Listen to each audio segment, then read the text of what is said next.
The highest intelligence in animals is supposed to be bonobo chimps. They've not yet got a bonobo chimp that can do that. You know, they put it in a situation where if it grabs at the marshmallow or the nut or the grape or whatever, to put it in a situation where there are a bunch of grapes available to it, but it has to let go of something, and one grape, and it will always choose the one which is there rather than holding on until these actually come to it. And they haven't found one yet that can actually defer gratification. In other words, not grab the grape now and wait for get more grapes later on in the day. And so these things that we're talking about now are very current, and they're inherent in literally what it is to be a human being.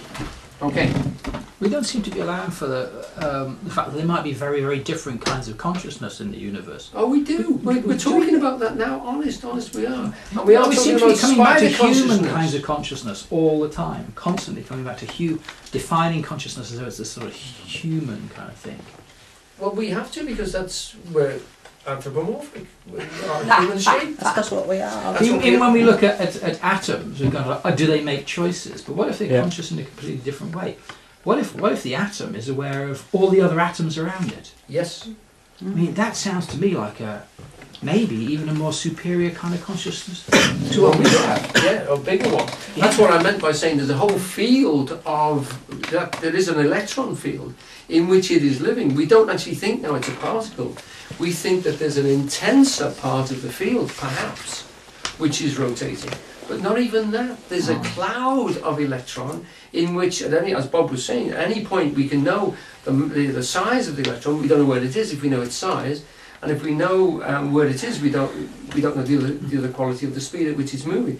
So there's a cloud of electron, if you like, which might be an interrelationship between responses like that.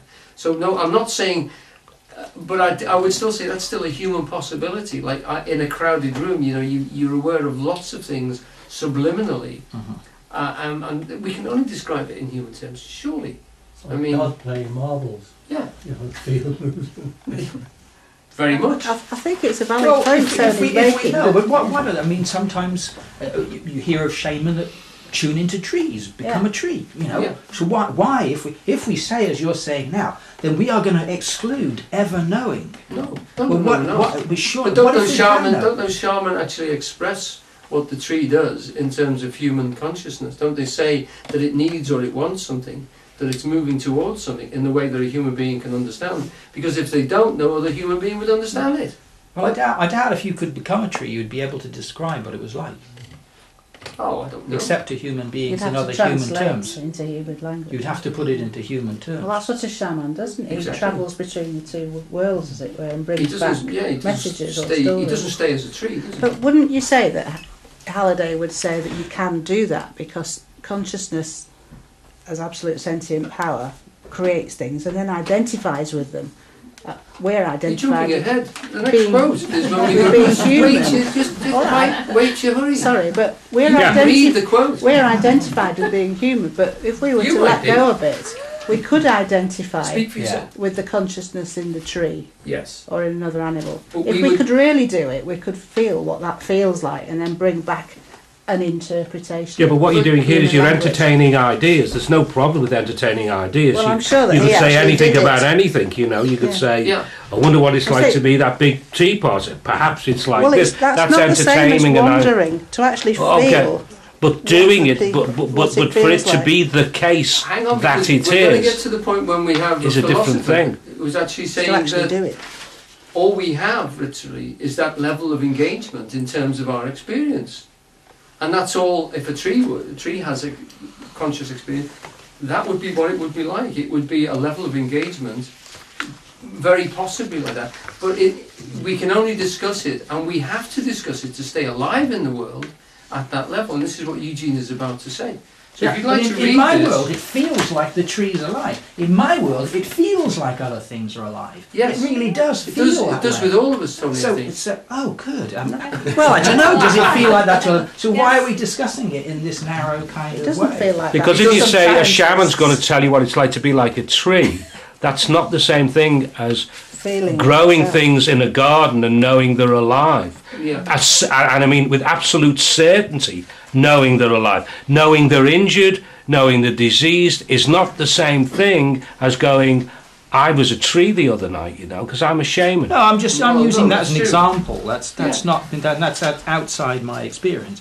But I'm just using that as an example. Yeah, but that's an idea, and I respect the idea. But ask yourself this: if somebody actually did it, and they came back and told you that they did, listen, chaps, how would they do that? Chair, I'm going to damp this down because I want to get on and I want to get to this point. Sorry. And so far we're jumping the thing, but if you don't follow the sequence that we've got, then we won't get to the point where we can then get to a discussion, having covered a lot of ground. And I want to cover this ground fairly quickly. So, that's all. Eugene's quote. Yeah, now, let me just introduce this, because this comes very early on in a tape. The tape is called Feeling, obviously, a good selection. It comes 1 minute 6 seconds into the talk, and it's available, and I've left this here for you. If you do www.eugenehalliday.org /index2htm, it will take you right to the page on which you can then collect the talk Feeling. Now, if you do that, you'll be able to follow this level of discussion, which unfortunately I haven't put the whole end of the quote down, but I'll lead on from that quote into it. Now, what's happened is someone has actually said to him, which is exactly what we're talking about here. He's saying, now, if a feeling state is essentially like or dislike, then if we start to qualify it and talk about emotions such as being pleased, being compassionate, or being self-indulgent, aren't we formulating that, and are they ideas about emotions, or are they actually emotional or feeling states, or are they thoughts about feeling states? And so that's the nature of the question, and Eugene's answer comes in as a response to that question. Would you like to take it? Yes. This is a tremendously important question because it involves the creative process of the universe and of art. Sorry. Sorry, there's no of there, excuse me. Right. This is a tremendously important question because it involves the creative process